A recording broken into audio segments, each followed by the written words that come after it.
Solution की बात करी थी जिसे हम सॉल्व भी बोलते थे।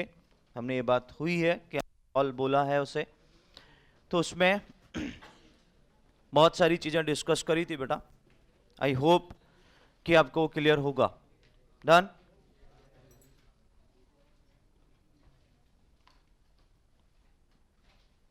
छोड़ देना, साइड रख ले। तेरे को ही बोल रहा हूं, साइड रख ले। हाँ, बाद में डिस्कशन कर लेना जब तेरे को फ्री टाइम मिले। हाँ, तो हमने कोलोइडल सॉल्यूशन में डिस्कशन किया था और उसकी बेसिक प्रॉपर्टीज के बारे में हमने डिस्कशन किया था। एंड मैं फिर से ये कहना चाह रहा हूं बेटा कि उनमें प्रॉपरली एक एक चीज अच्छे से समझना और एक एक चीजों को अच्छे से कंप्लीट करके अगर कहीं पर कोई भी दिक्कत हो तो आप बताइएगा, मैं आगे कंटिन्यू कर रहा हूं। ओके, तो हमने जो लास्ट डिस्कशन किया था बेटा, अगर मैं बात करूं तो हमने टिंडल इफेक्ट तक बात करी थी। पढ़ा था सबने? समझ में आया था? गुड। नेक्स्ट है क्लासिफिकेशन ऑफ कॉलॉइड्स। कॉलॉइड्स में जो ये टेबल दी है बेटा, अब ध्यान दो बेटा, ये टेबल आपको अच्छे से याद हो जाए, ये अपने लिए बेनिफिट है क्योंकि यहां पर उसने बात कही है। तो अब यहां पर बात ये आ रही बेटा, देखिए अच्छे से, colloidal are classify according to the, देखो क्लासिफिकेशन बहुत टाइप से होते हैं लेकिन यहां पर बात हो रही है केवल जस्ट एक क्लासिफिकेशन जो फिजिकल स्टेट पे बेस्ड है, वही अपने उसमें है और उसी की बात अपन करेंगे। उसके अलावा बाकी के क्लासिफिकेशन अपने उसमें नहीं है, मतलब 9th में नहीं है। अगर मैं हायर क्लासेस की बात करूं बेटा, और वैसे भी क्या है, जेई मेंस हो गया, नीट हो गया, वहां से तो रिमूव हो चुका है, केवल एडवांस में इसका पार्ट है, मतलब ये यूनिट है सरफेस केमिस्ट्री के कर, तो वहां पर कंप्लीटली आएगा। लेकिन ध्यान दो, clusters are classify according to the state of disperse phase. मतलब disperse phase in the sense कि बेटा ऐसा पार्ट जिसमें हमारे पास एक फेज है, सॉलिड, लिक्विड और गैसेस फॉर्म हो सकता है, and the state of dispersing medium, मतलब स्टेट जो एक डिस्पर्स फेज है, एक डिस्पर्सिंग मीडियम है, उसके बेसिस पे बेटा यहां पर, इसलिए मैंने आपको बोला कि फिजिकल स्टेट मतलब वो सॉल्यूट और आपका सॉल्वेंट जैसा ही पार्ट है, कुछ नया नहीं है, ध्यान रखिएगा। अब ये पहचानोगे कैसे ये किस टाइप का होगा, उसके प्रॉपरली एग्जाम्पल से तो आपको कनेक्ट होगा। देखिए डिस्पर्सिंग मीडियम गैस, मैं थोड़ा सा इनके केसेस को बताते हुए एग्जाम्पल में प्रॉपरली आपको कनेक्ट करना चाहता हूं, देखिएगा, ठीक है ना। Gas dispersing medium, liquid disperse phase, जो टाइप ऑफ क्लोइडल सॉल्यूशन या सॉल्व बनेगा बेटा उसको हम एरोसॉल बोलते हैं। एग्जाम्पल है फॉग, मिस्ट, क्लाउड्स। अब आप ध्यान दो बेटा, कल मैंने आपको बताया था फॉग के बारे में, है ना, तो उसमें लार्ज अमाउंट में गैसियस पार्टिकल होंगे, हाँ कि ना, और स्मॉल अमाउंट में आपके डस्ट पार्टिकल है। समझे कि नहीं समझे? तो अब मुझे बताओ, लार्ज अमाउंट जो होता है उसको आप जनरली सॉल्वेंट बोलते हो कि नहीं बोलते हो, और स्मॉल अमाउंट में जो होता है उसको सॉल्यूट बोलते हो।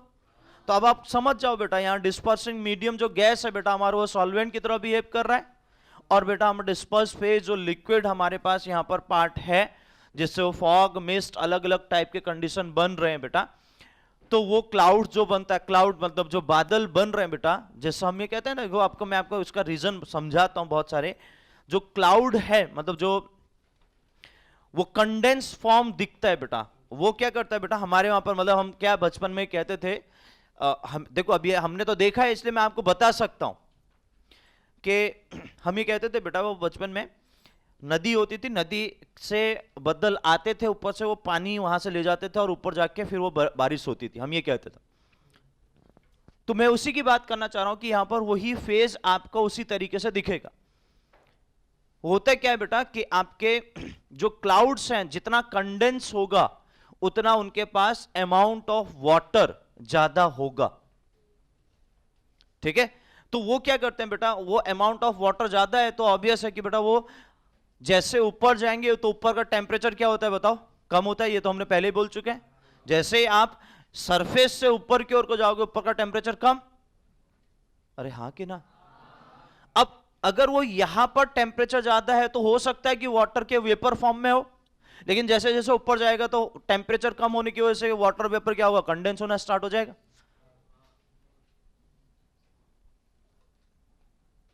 कहां खोया है? तबीयत ठीक है ना? हाँ, कोई परेशान तो नहीं कर रहा है? हाँ, कहीं खोया है तो बता देना बेटा। हाँ, ओके। तो अब जैसे जैसे टेम्परेचर डिक्रीज होगा बेटा, हायर में जाएगा, तो ऑब्वियस है कि बेटा वो नीचे से जैसे ऊपर जाते हैं तो टेम्परेचर कम हुआ, वहां वाटर जो मॉलिक्यूल था वो कंडेंस हुआ, कंडेंस होकर लिक्विड फॉर्म में बना।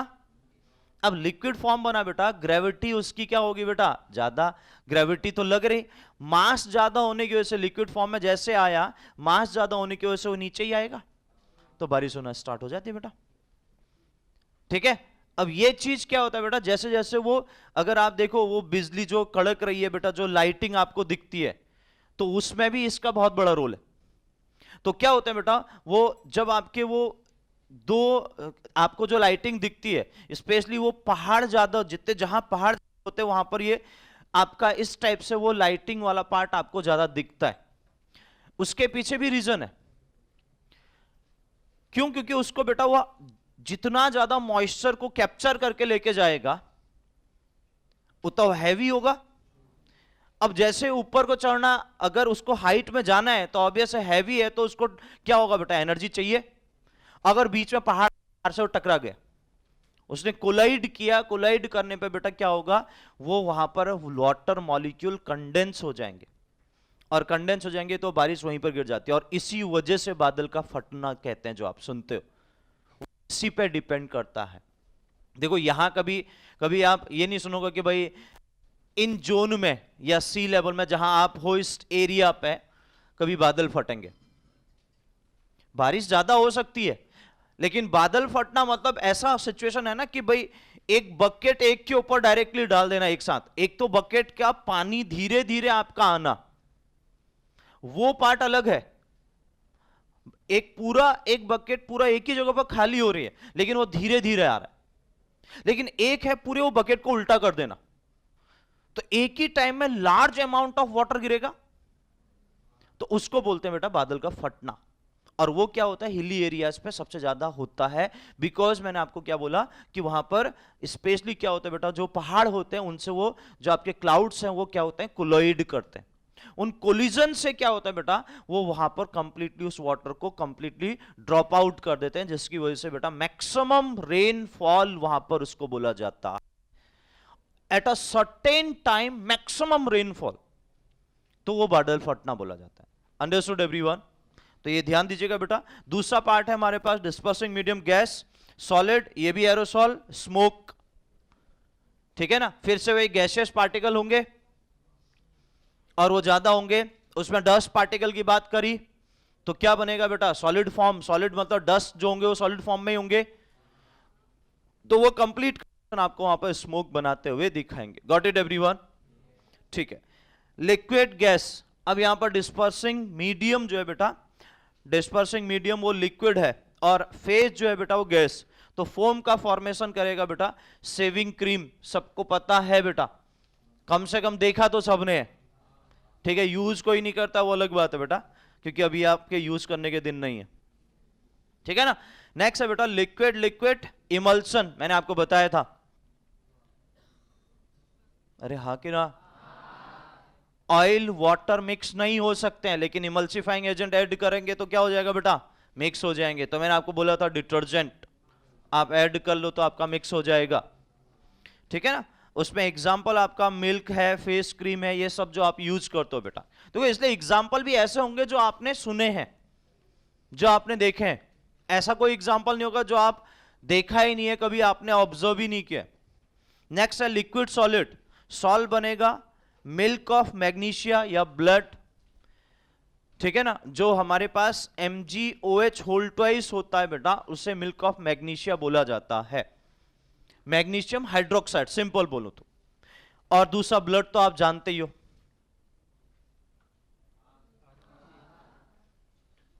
क्योंकि ऐसा है ना कि रिप्लाई से ऐसा पता चला सर ये क्या होता है ना? है ना? हाँ बोल रही हो। हाँ तूने हाँ बोला, हाँ बोला, हाँ बोला ना। हाँ, ठीक है। तो बेटा इसलिए ब्लड के बारे में पता तो होगा, पता है ना। चलो नेक्स्ट है बेटा सॉलिड लिक्विड डिस्पर्सिंग मीडियम जो है बेटा हमारे पास वो सॉलिड है, डिस्पर्स फेज जो है वो लिक्विड है।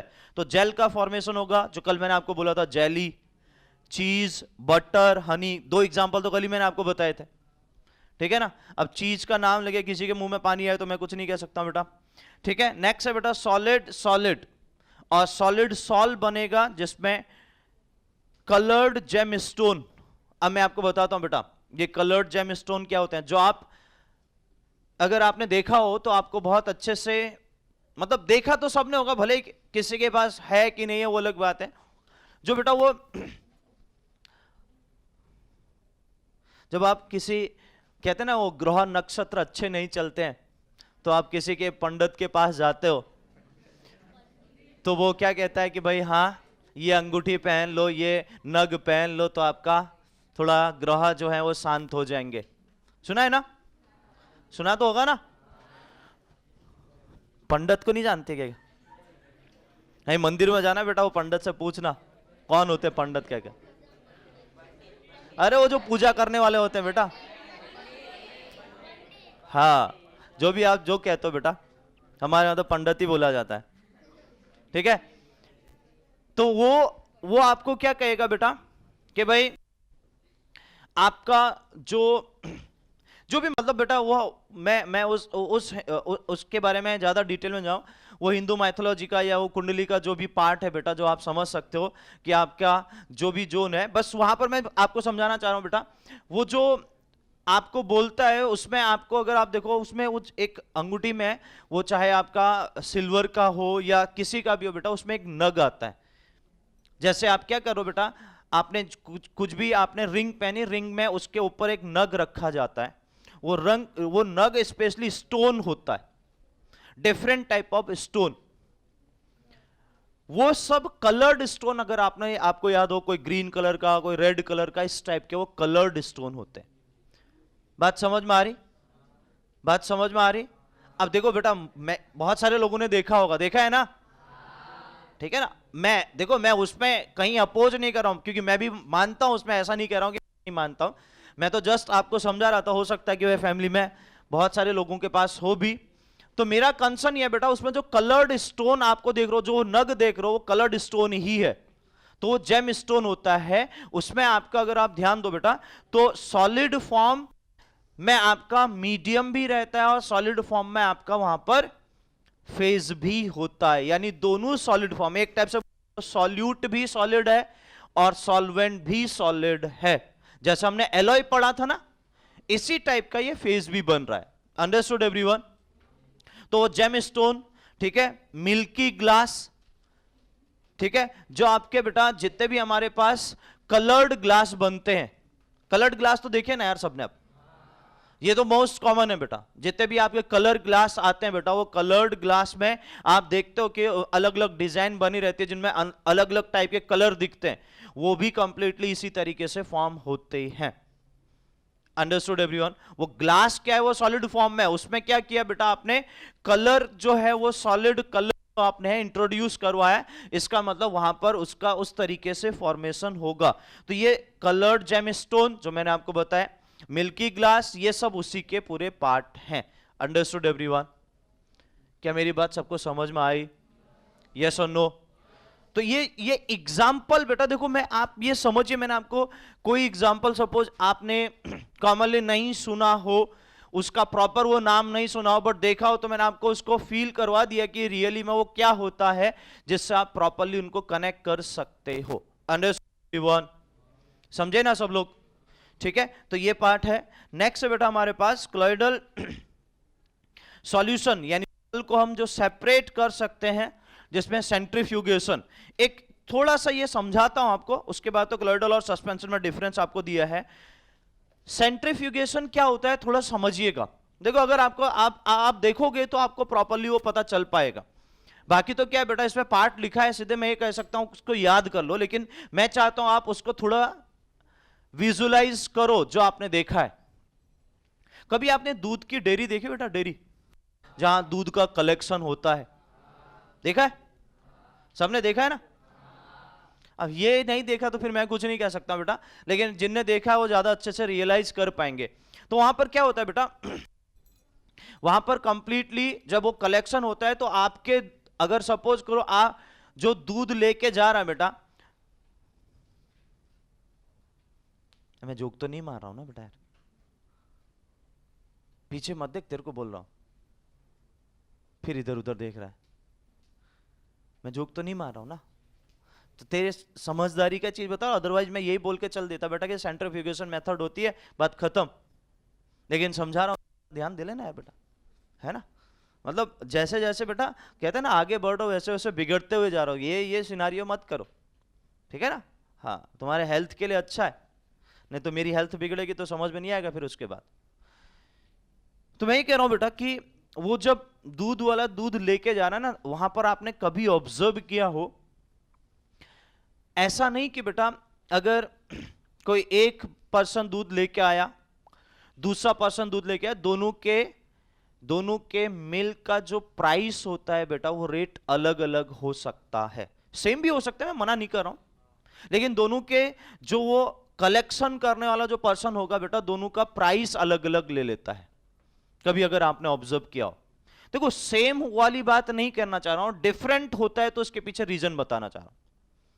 वो डिफरेंट होने के पीछे रीजन ऐसा है बेटा, वो क्या कहता है कि वहां से उसने सैंपल कलेक्शन किया और वो क्या करेगा, उसका फैट का टेस्ट करता है, जिसे फैट टेस्ट बोला जाता है, ठीक है ना? जब उसने क्या किया बेटा, सपोज एक पर्सन लेके आया, उसने दूध दिया तो उसका सैंपल ले लिया उसमें से थोड़ा सा, और एक दूसरा लेके आया उसका भी सैंपल ले लिया, 10 लोग लेके आए, सपोज करो बेटा 10 लोगों का सबका दूध का कलेक्शन उसने लिया और उसमें मार्क कर लिया कि इसका ये है, उसके अकॉर्डिंग जो पहचान पाए, और उसके बाद बेटा उसने फैट टेस्ट करने के लिए वो प्रोसेस में डाला, तो उसमें कुछ केमिकल आता है जिसमें एसिड वगैरह डालते हैं बेटा, वो सब उस पार्ट में मैं नहीं जा रहा हूं। लेकिन उसके बाद क्या करता है बेटा, एक मशीन होती है जिसमें वो कंप्लीटली, मैं प्रॉपरली इसलिए आपको कह रहा हूं कि बेटा अगर किसी ने देखा हो तो वो बहुत इजीली दिखता है, पता चलता है, क्योंकि बचपन में हम लोगों ने भी देखा है, लेकिन उसमें तो हमें तो क्या वो मजा आता था, हमें तो क्या होता था कि बेटा वो डेयरी में हम देखते थे तो हम तो क्या है, वो उसको घूमने में देखते हुए मजा आता था, तो हम क्या घुमाने के लिए, क्योंकि अभी तो क्या मशीन से चलने स्टार्ट हो गए सब, आप स्विच चालू करो बेटा वो चालू, जो वो जिसमें वो फैट का टेस्ट होता है। लेकिन पहले क्या होता था बेटा कि वो मैनुअली उसको रोटेट किया जाता था। तो मैं वही बात आपसे कहना चाह रहा हूं बेटा कि उसमें क्या हुआ कि आपके सपोज इस टाइप के वो मतलब मैं अगर आपको बोलूं कि इस टाइप के ग्लास रॉड होती थी जो कंप्लीटली पैक्ड हो जाती थी, जिसमें उसने केमिकल डाला और उसके बाद उसको कंप्लीटली सेक करके उसको उसने सेंट्रीफ्यूगेशन, एक मशीन जो हो रही है जिसके बारे में मैं बात कर रहा हूं बेटा, वो एक सर्कुलर फॉर्म में होती है। वहां नहीं लिखा है बेटा, मैं जो बता रहा हूं उसको सुन ले, रोज रोज बोलना मुझे भी अच्छा नहीं लगता यार, ठीक है ना? तेरी तबीयत ठीक नहीं है तो बोल दिया कर, ठीक है ना? हाँ, तो अच्छे से बैठना, इतना वेट दिया है, पहले तो मैंने बोला थोड़ा एक्सरसाइज कर ले, अगर वेट संभाल नहीं पा रहा तो अच्छे से बैठ। हाँ, तो अब बेटा उसमें क्या होता है कि वो एक सर्कुलर फॉर्म में होती है, हम क्या करते हैं बेटा, वो ग्लास की रॉड है जिसमें वो पूरा सैंपल हमने डाला है उसको हम फिल कर देते हैं, और उसको क्लोज करने के बाद वहां उसमें पोर साइज होते हैं बेटा, उनमें अटैच कर दिया। अटैच करने के बाद बेटा अब जो मशीन है वो चालू हो गई। मतलब मैं आपको इसलिए समझा पा रहा हूं बेटा कि मैंने आपको बोला ना कि वो डेयरी में भी मैंने देखा है, साथ में बेटा हम लोगों ने जब वो ग्रेजुएशन में जो हमने मतलब हायर क्लासेस में हमने जो प्रैक्टिकल किया वो भी मैं आपको समझा पा रहा हूं। तो उस पूरे प्रोसेस में क्या होता है बेटा कि जैसे ही आपने वो पूरा इंट्रोड्यूस किया के बाद आपने वो सेंट्रीफ्यूगेशन प्रोसेस को चालू कर दिया, यानी मशीन आपका स्टार्ट। अब वो सेंट्रीफ्यूगेशन की वजह से क्या होता है, मैं आपको थोड़ा सा एग्जांपल देता हूं, आपको कनेक्ट करेगा, और सुनिएगा बहुत अच्छे से। आपने कभी अगर एक ग्लास लिया, ग्लास में कभी जब स्पून आप डालते हो बेटा, तो आप उसको स्टेयर करते हो और थोड़ा स्पीड स्टेयर करते हो, तो आपने देखा कि सेंटर पे एक थोड़ा सा, एक हल्का सा, अगर केवल वाटर हो, प्योर वाटर, एक सेंटर पे एक कंप्लीटली आपका पोर जैसा बनते हुए फील होता है। कभी रियलाइज किया? ये सब क्या ना लाइफ के प्रैक्टिकल में आपके सामने रख रहा हूं, ठीक है ना। ऐसा नहीं कि बेटा ये एक प्रैक्टिकल क्या कहते हैं, आप जब भी करते हो आप हर हमेशा उस प्रैक्टिकल को देख ही रहो। इसलिए मैंने आपको बोला कि जिसने जो इन चीजों को करते रहता है और ऑब्जर्व भी करते रहता है, तो उसको ज्यादा रियलिस्टिक चीजें वो कनेक्ट होते चलेंगे। वो भी सेंट्रीफ्यूगेशन का एक बेसिक एग्जांपल है। क्यों? क्योंकि आपने स्टेयर किया तो आप बाहर की ओर को क्या करो बेटा, स्पून को रोटेट करो, तो अब क्या होगा, बाहर की ओर को स्पून रोटेट होगा तो वाटर क्या होगा, सेंटर की ओर को आना स्टार्ट हो जाएगा। सेंटर को आएगा तो वहां पर क्या होगा, उसका मास बढ़ेगा, जिसकी वजह से वो नीचे की ओर को पुश होना स्टार्ट होगा, तो आपको एक छोटा सा पोर बनते हुए दिखता है। तो सेंट्रीफ्यूगेशन में भी ऐसा ही हुआ बेटा, कि जो मिल्क था बेटा, वो मिल्क में जो फैट था, वो फैट जैसे जैसे कलेक्ट होना स्टार्ट हुआ, वहां से सेपरेट होना स्टार्ट हुआ, वो फैट जो था बेटा, अब आपका कंप्लीटली उस जो ग्लास रॉड थी बेटा, जो आपने क्लोज किया था, उसके बॉटम में सेट होना स्टार्ट हुआ। वो उसके बॉटम में कैसे अरेंज होना स्टार्ट हो जाएगा और बाकी की इंप्योरिटी ऊपर आना स्टार्ट हो जाएगी। तो उससे क्या होगा बेटा, वो अमाउंट ऑफ फैट क्या होते जाएगा, सेपरेट होते जाएगा। और वो कुछ टाइम तक जो प्रोसेस चलती है बेटा, वो सेंट्रीफ्यूगेशन की वजह से ही होता है। ये ध्यान दीजिएगा, वो कंप्लीटली सेंट्रीफ्यूगेशन की वजह से ही पॉसिबल है। क्यों? क्योंकि वहां जो पूरे मशीन रोटेट कर रही है उस सर्कुलर पाथ में, वो क्या करे बेटा, वो सेंटर से उसमें जो फोर्स लग रहा है, जिसकी वजह से उसको पूरा कलेक्शन उसके बॉटम में हो रहा है, वो कलेक्शन बेटा आपका कंप्लीट जो बॉटम में हुआ, वो अमाउंट ऑफ फैट है। अब क्या करेगा, जब वो डेयरी वाला है बेटा, वो फिर क्या करेगा, वो सेंट्रीफ्यूगेशन प्रोसेस कंप्लीट हो गई, उसको बाहर निकालेगा, उसको चेक करेगा।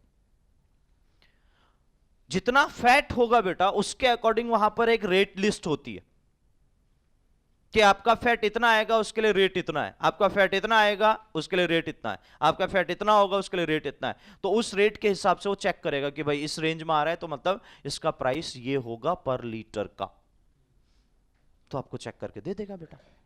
That is the complete test कि आप तो लोग मिल्क लेके आए तो दोनों का प्राइस अलग अलग कैसे हुआ। जिसका फैट ज्यादा होगा बेटा उसका प्राइस ज्यादा होगा, जिसका फैट कम होगा उसका प्राइस कम होगा। समझे कि नहीं समझे?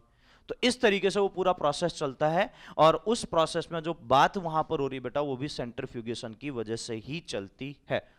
तो क्लॉयडल सॉल्यूशन को भी, अब देखो मिल्क मैंने आपको एग्जांपल दे दिया, क्लॉयडल सॉल्यूशन है,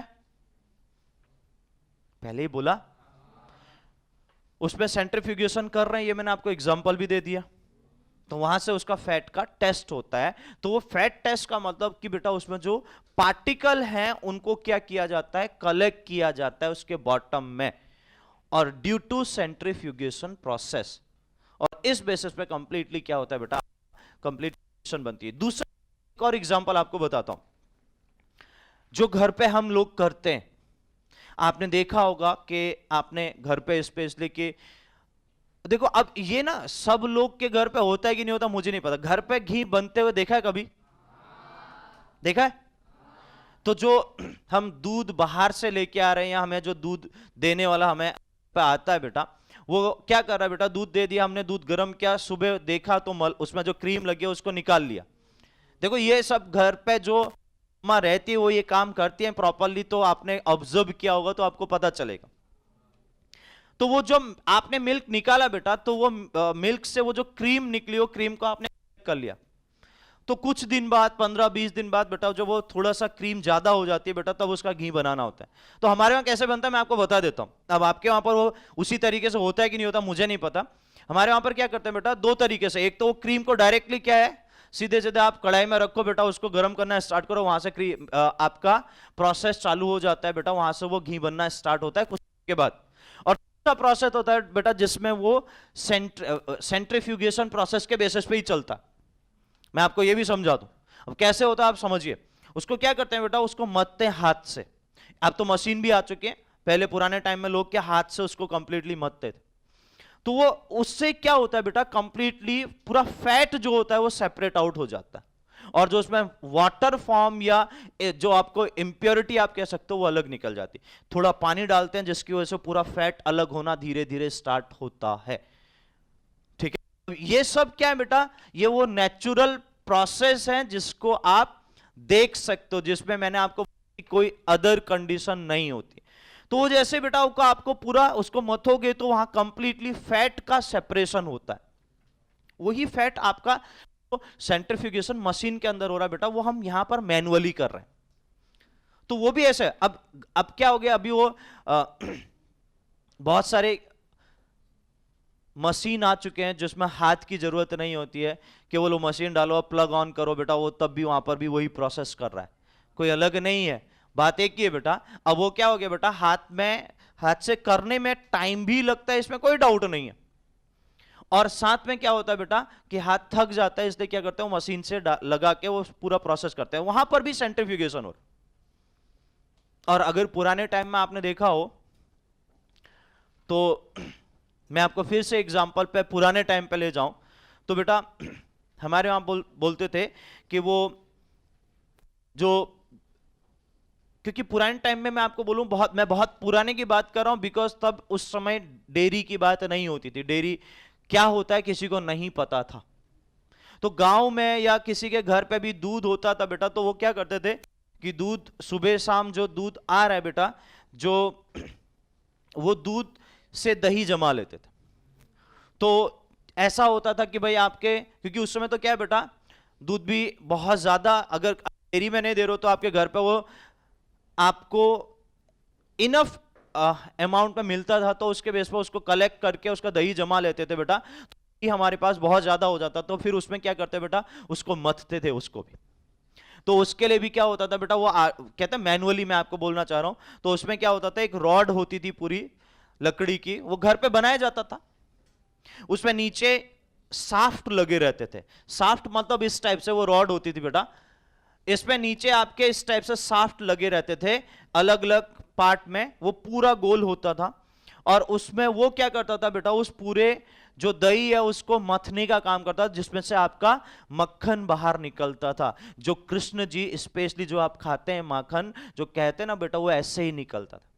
आप तो क्या है बेटा, जो हम कहते हैं ना बटर मक्खन, इसी को बोल देते हैं, ये सब एक्चुअली अगर आप ध्यान दो बेटा, ये सब का सब आर्टिफिशियली है, जो सिंथेसाइज किया गया है, जिसमें बहुत सारे इंग्रेडिएंट किए गए। और आप तो वैसे भी क्या है बेटा, द्वारका के पास में, तो आपको तो ज्यादा पता होगा, मैं ये कह सकता हूं। तो वो क्या है बेटा, कृष्ण जी वही मक्खन खाते थे, ठीक है ना, तो वो मक्खन इसी तरीके से एक्सट्रैक्ट होता था।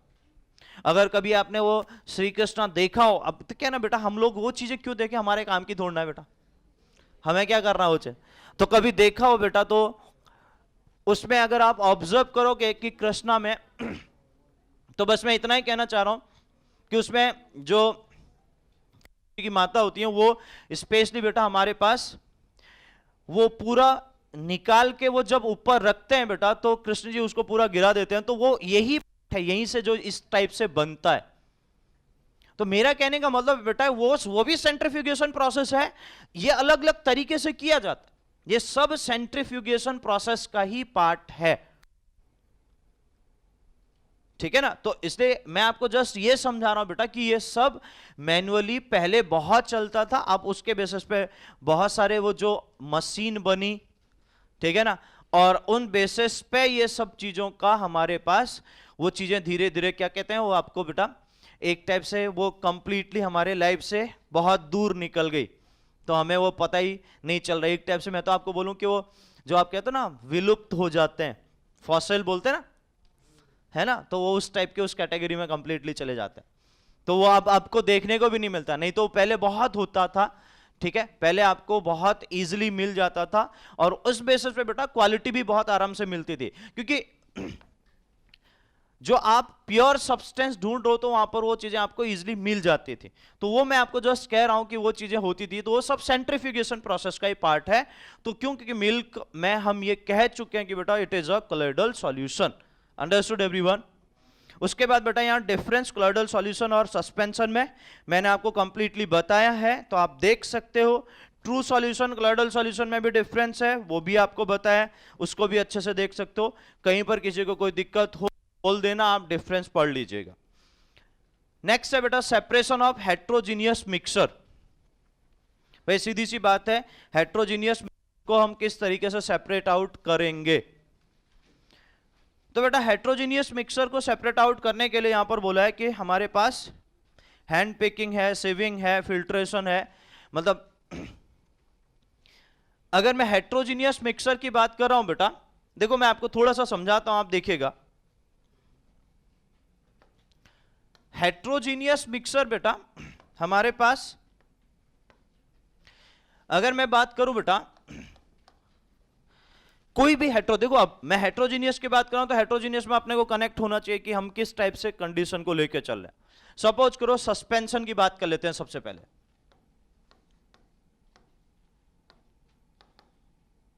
और सस्पेंशन प्योरली हेट्रोजीनियस मिक्सर है। क्या मेरी बात सबको समझ में आ रही?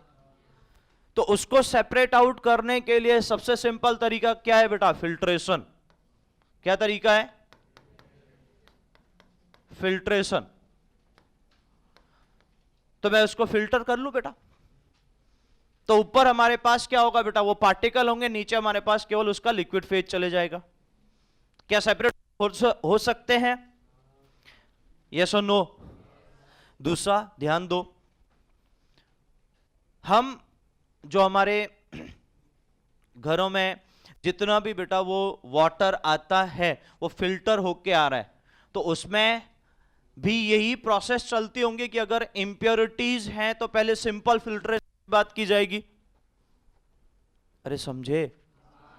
और जब सिंपल फिल्ट्रेशन हो जाएगा उसके बाद उसमें अगर कोई ऐसे बैक्टीरिया अगर है उनको किल करने के लिए जैसे ब्लीचिंग पाउडर हम ऐड करते हैं, और भी बहुत सारे सिनेरियो हैं जो ऐड करके हम किल कर सकते हैं, तो उस टाइप से क्या हो रहा है बेटा? वो कंप्लीट वहां पर करते हैं। दूसरा मैं एक आपको और एग्जांपल देता हूं।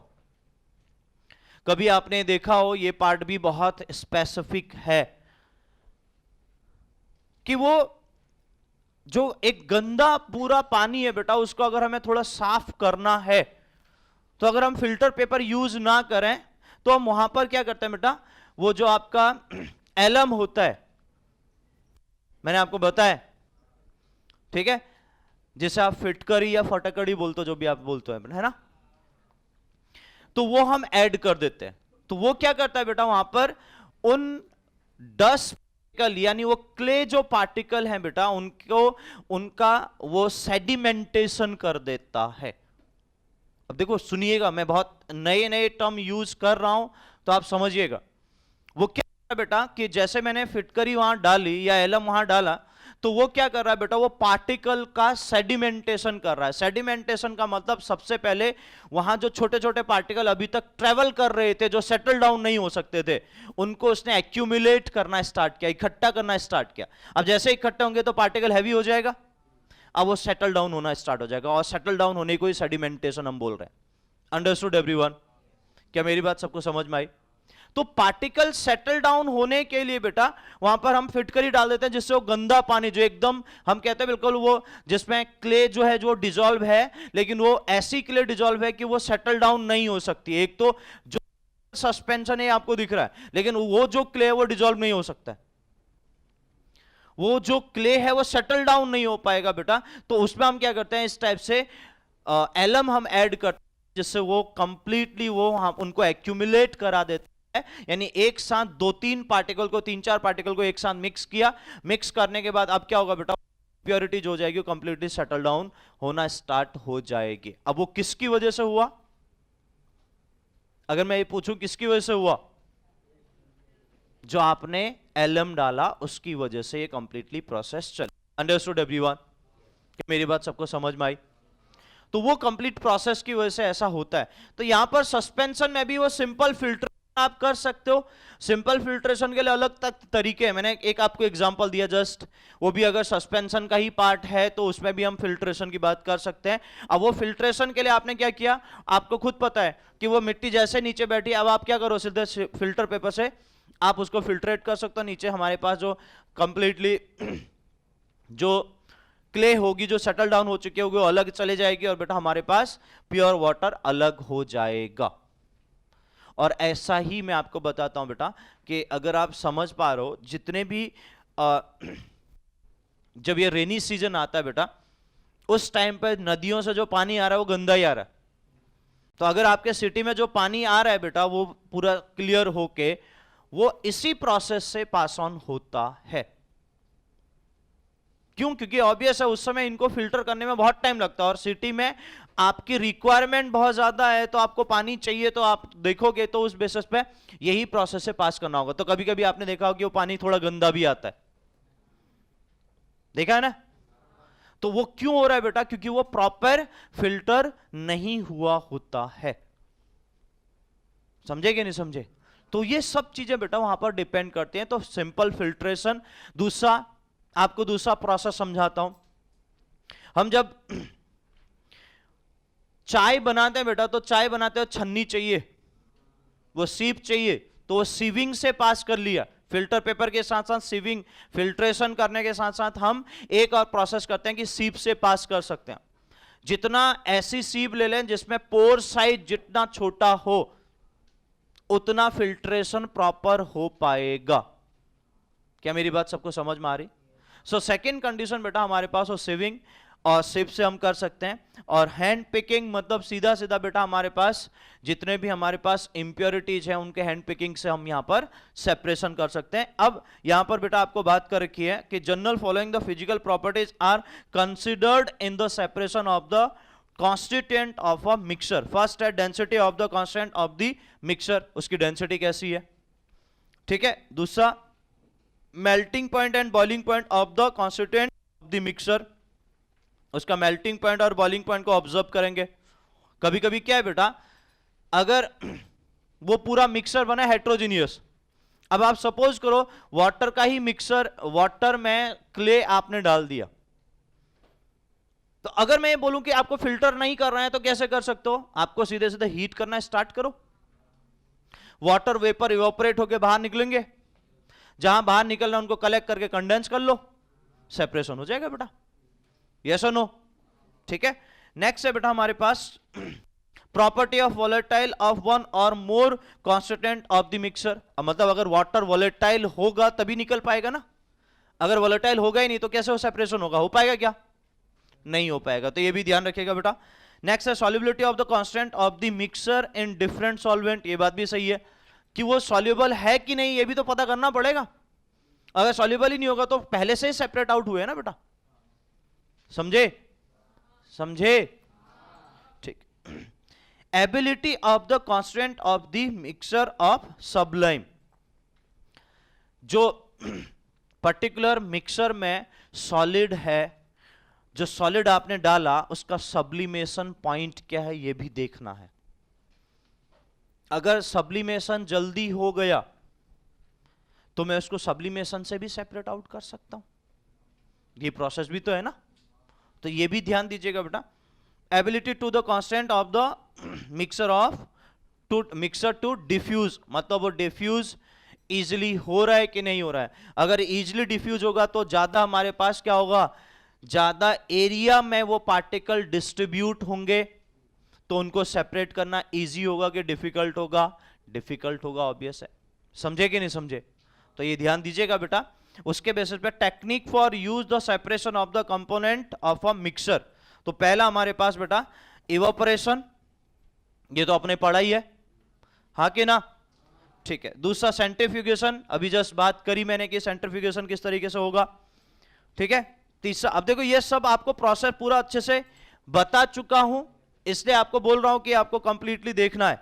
तो सेंट्रीफ्यूगेशन में अगर आप देखो बेटा, जो क्रीम की बात कर रखी है उसने मिल्क से क्रीम निकालने की, देखो मैं आपको बोल रहा था ना, वही लिखा है यहां पर पूरा प्रोसेस में। उसका प्रिंसिपल आपको पूरा बता रखा है, आपको पूरा पढ़ना है, कहीं पर कोई दिक्कत हो मुझे बोलना है। एप्लीकेशन ऑफ सेंट्रीफ्यूगेशन आपको देखेंगे कहां कहां यूज हो सकता है। तो इसमें बहुत सारे कंडीशन है बेटा। अब जो किडनी डायलिसिस है वो डायलिसिस का ही एक पूरा पार्ट है बेटा। डायलिसिस मतलब कोलोइडल सॉल्यूशन में डायलिसिस भी होता है, और जो डायलिसिस प्रोसेस है वही प्रोसेस किडनी डायलिसिस में भी यूज होता है, सेम प्रोसेस। बस वहां पर मतलब ये हायर क्लासेस का थोड़ा सा पार्ट मैं आपको बता देता हूं। इलेक्ट्रोडायलिसिस कहकर एक टर्म आता है, जो हम, क्योंकि हमने एक बात कही थी ना बेटा कि कोलोइडल सॉल्यूशन चार्ज पार्टिकल होते हैं, कही थी ना बात हमने। तो जो कोलोइडल सॉल्यूशन में जो पार्टिकल है वो अगर वो चार्ज पार्टिकल हैं, तो चार्ज पार्टिकल के लिए अगर मैं इलेक्ट्रोड लगा दूं, यानी मैं इलेक्ट्रोडायलिसिस के बेसिस पे चलूं, तो क्या होगा बेटा, वो फोर्सफुली खींचना स्टार्ट करेगा।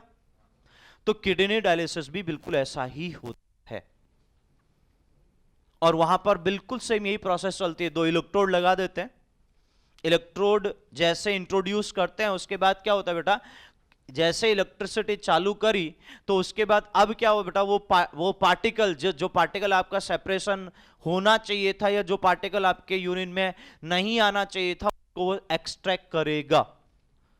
और जिसकी वजह से बेटा आपका वो, बस मैं इतना कहना चाह रहा हूं बेटा, वो ग्लोमेरुलस फिल्ट्रेट जो पूरा आपका हेनले ऑफ लूप आप पढ़ते हो बेटा, उस पूरे में आपका किस तरीके से जो फिल्ट्रेशन चल रहा है वो अभी तक नॉर्मली नेचुरल प्रोसेस से चल रहा था।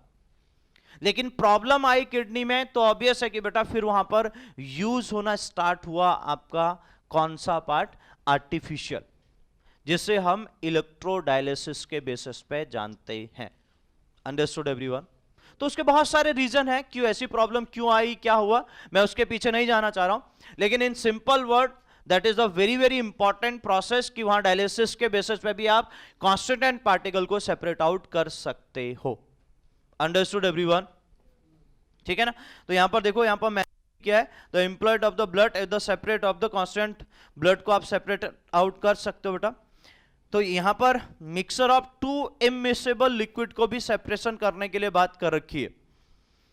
तो 2 इमिसेबल लिक्विड को सेपरेट करने के लिए कैसे जाओगे बेटा, बताओ? अगर ऑयल और हमारे पास वाटर है, मैंने डिटर्जेंट नहीं डाला है, तो कैसे सेपरेट आउट करोगे?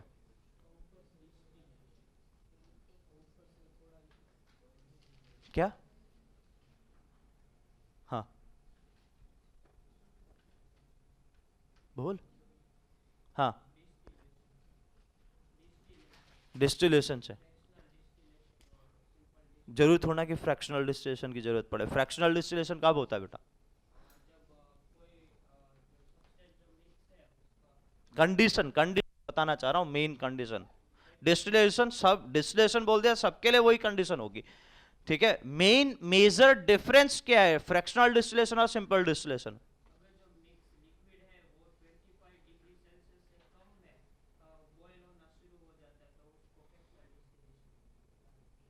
डिफरेंस 25 या 15 डिग्री सेल्सियस का या केल्विन का हो तब हम फ्रैक्शनल डिस्टिलेशन यूज करते हैं।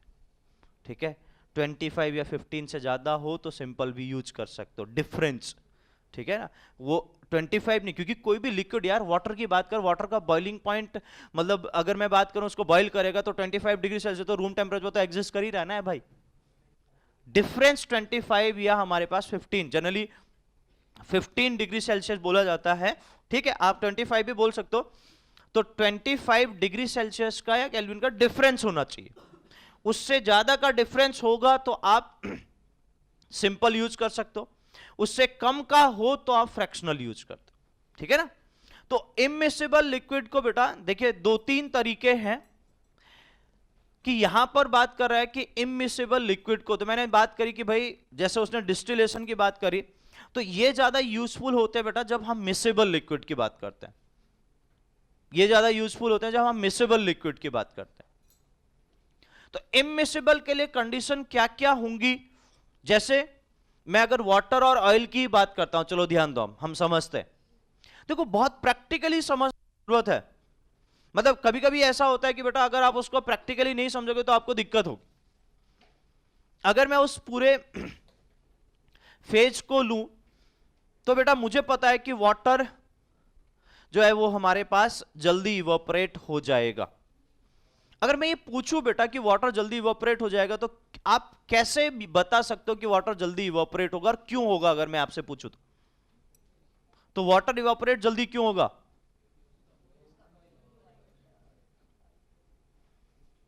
वाटर इवोपरेट जल्दी क्यों होगा?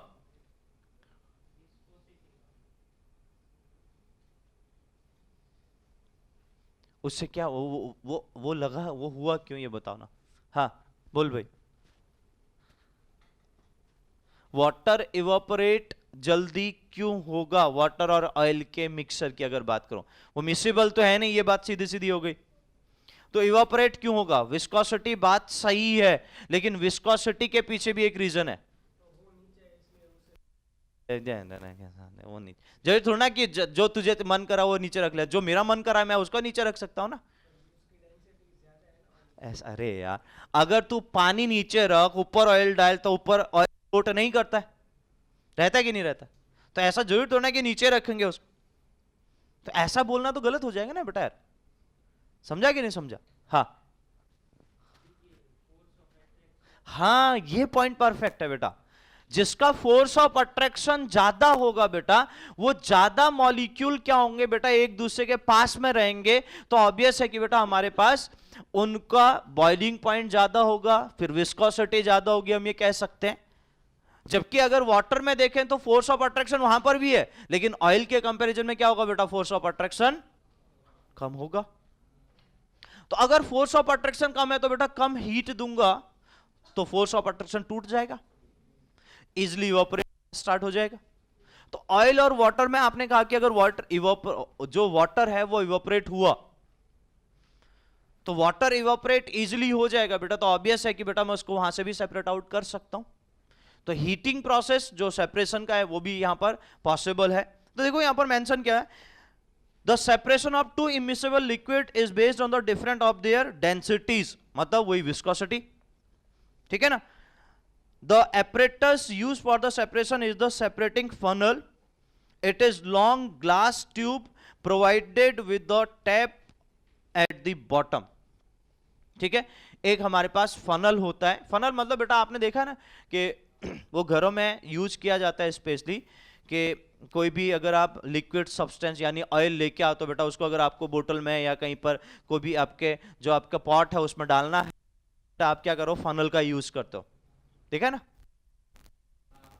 कुछ तो देखा होगा ना बेटा। हाँ ठीक है, तो वो फनल का यूज की बात करा। बस उसमें क्या हुआ, वो रॉड क्या है बेटा, थोड़ा सा हमारे पास उसका जो बॉटम फेज है वो लंबी हो, उसके बेसिस पे वो बात करना चाह रहा है, ताकि कोई भी ऐसा अगर थोड़ा सा भी हमारे पास सेकंड सब्सटेंस चले जाए तो वो वहां अटैच हो जाए। तो नीचे एक टेबल दिए बेटा कि बेंजीन और वाटर को सेपरेट आउट करना है। तो हैवियर लिक्विड वाटर है और लाइटर हमारे पास बेंजीन है। तो अब अगर हैवियर लिक्विड हमारे पास जो है वाटर है और बेंजीन हमारे पास लाइटर है, तो हम उस कंडीशन में हम उनको कैसे सेपरेट आउट करेंगे बेटा, कि जो हैवी होगा वो हमारे पास क्या आ जाएगा बेटा, अगर वो कैसे रख रहे हैं ये डिपेंड करता है। बात यहां पर जो उसने उसने बात कही कि हैवी हमारे पास ऑयल होगा, मैं ये नहीं कहूंगा कि वो गलत है, क्योंकि विस्कोसिटी ज्यादा होगी तो हैवी तो होगा। लेकिन ये जरूरी नहीं है कि बेटा मैं बेंजी मतलब ये जरूरी नहीं है कि मैं लिक्विड को नीचे ही रखूं। हो सकता है कि नीचे वाटर हो, ऊपर हमारे पास ऑयल हो। समझे कि नहीं समझे?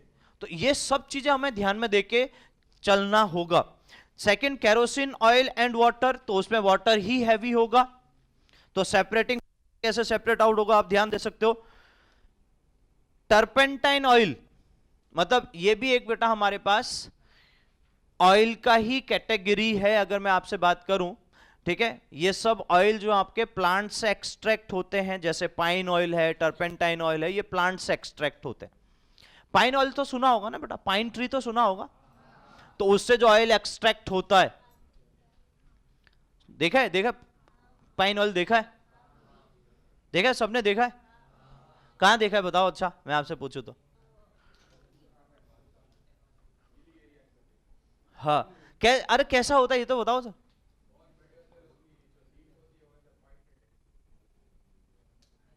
ट्री की बात नहीं करो, फाइन ऑयल की बात करो। देखा है किसी ने देखा है? पाइन ऑयल की बात कर रहा हूं बेटा मैं इसलिए बोल रहा हूं क्योंकि मैं आपको बताऊं, क्योंकि हमारे वहां पर तो बहुत सारा होता है, वो एक्सट्रैक्ट कैसे करते हैं ये भी बताऊंगा आपको। देखा है? हाँ, तो ध्यान दो बेटा, हाँ ध्यान दो। अच्छा, पाइन ट्री तो देखे ना, जो उसने बताया कि भाई बहुत हाइट में उनकी मतलब लेंथ बहुत ज्यादा होती है, और जो उनके लीफ बहुत छोटे मतलब बहुत थिन होते हैं, और टिप उनका बहुत ज्यादा आपका नुकीला होता है।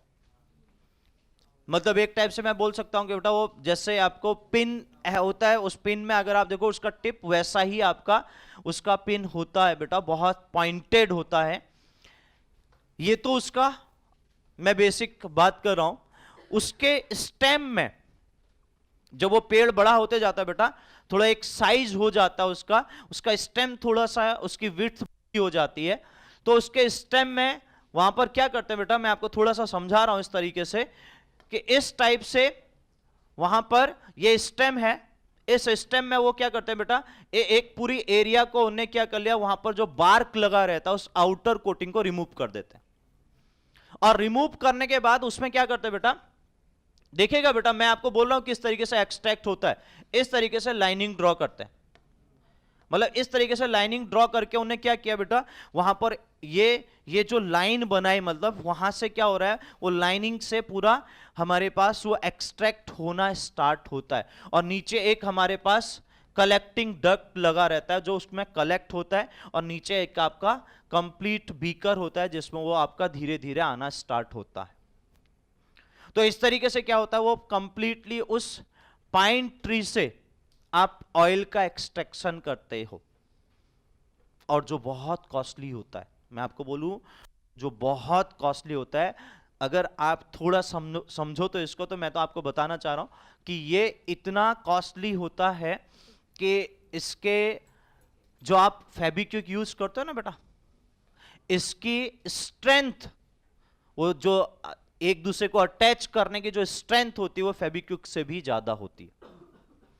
तो स्पेशली जो रोड कंस्ट्रक्शन है वहां पर इसका यूज किया जाता है, ठीक है, बहुत सारे जगहों पर इसका यूज किया जाता है। तो अगर आप कभी देखोगे, आप क्या ना यहां पर क्या ना, मैं जो बात कह रहा हूं कुछ लोगों को ये मजाक लगता हो, लेकिन मैं आपको बोल रहा हूं क्योंकि हमने तो देखा है, हमने हमारे सामने तो ये सब चीजें चलती है, क्योंकि मैं तो ऐसे जोन से बिलोंग करता हूं जहां पर वो कंप्लीटली हमने ऑब्जर्व किया है। तो इससे मैं आपको बोल रहा हूं कि कभी आपको देखने, आप ये ऐसा है कि भाई आप घूमने के लिए गए तो कोई सिटी में नहीं दिखने वाला, आपको इसको देखने के लिए जंगल में जाना पड़ेगा, तो आपको कंप्लीटली वहां पर दिख, आप ये सोचोगे भाई नैनीताल घूमने गए, नैनीताल में दिखेगा, वहां पाइन ट्री उस जोन में जहां पर आप वहां पर होगा तो दिखेगा ना। फिर आप घूम के आ जाओ, आप ये कहोगे सर दिखाई नहीं हमें तो ये क्या है, जहां पर पाइन ट्री होंगे जंगल में वहां जाना पड़ेगा, वहां आपको प्रॉपरली मिलेगा। समझे कि नहीं समझे? ठीक है। नेक्स्ट है chloroform and water. Chloroform water में क्लोरोफॉर्म जो है बेटा वो हैवियर होता है एज कंपेयर टू वाटर, तो ये दोनों सेपरेट हो सकते हैं। मस्टर्ड ऑयल, ये तो सब जानते हैं बेटा, ठीक है, अब ये भी नहीं जानते तो फिर मैं कुछ नहीं कह सकता हूं। तो हमारे पास वाटर हैवियर और हमारे पास मस्टर्ड ऑयल जो है बेटा वो लाइटर है, उसको हम सेपरेट आउट कर सकते हैं। अब इसके लिए उसने मेथड बता दिए। देखो मेथड में यहां पर उसने मेंशन किया है separation by the separating funnel, तो फनल भी आपको दिखा रखा है कंप्लीटली। तो सबसे पहले बेटा उसने बात कर रखी है यहां पर कि close the tap of the separating funnel and clamp in the vertical, जो आपको कंडीशन में मेंशन किया है। पोर द इमर्सिबल लिक्विड मिक्सचर से बेंजीन वाटर, जिसको आप बेंजीन वाटर को ले सकते हो या कोई भी इमर्सिबल वाले को ले सकते हो, in the separating funnel, allow the mixture to stand for a half an hour. तो आपने उसमें डाल दिया, या उससे ज्यादा टाइम भी हो सकता है। The immiscible component of the mixture, that is benzene and water, separate out into two distinct layers. The benzene form the lighter layer on the top and the water form the heavier layer of the bottom. और bottom से अब आप क्या करोगे, नीचे separating जो funnel का जो पोर होगा, जो ओपनिंग होगी, उसको क्या कर दोगे बेटा, जैसे ही आपने ओपन किया तो वाटर कंप्लीटली सेटल डाउन हो जाएगा, नीचे आ जाएगा।